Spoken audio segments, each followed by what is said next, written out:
কিয়ামতে যে সব লোক জাহান্নামে যাবে তার মধ্যে দুটি কারণ হবে সবচেয়ে বড়। একটা হচ্ছে আল্লাহর প্রতি ঈমান না আনা, আর একটা হচ্ছে এতিম মিসকিনদেরকে খেতে না দেওয়া। এদের শাস্তি কি রকম হবে? আল্লাহ রাব্বুল আলামিন বলেন, যারা এতিম মিসকিনদেরকে খেতে দিবে না, গলায় ধাক্কা দিবে, তাদের সঙ্গে দুর্ব্যবহার করবে, আল্লাহ পাক বলেন তাদের অবস্থা কি হবে শোনো।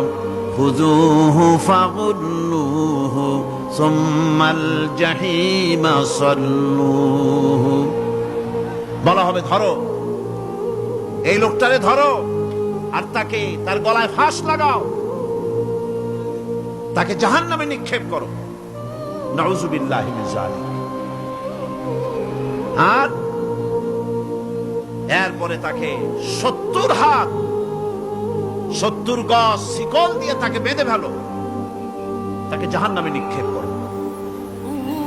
কারণটা কি?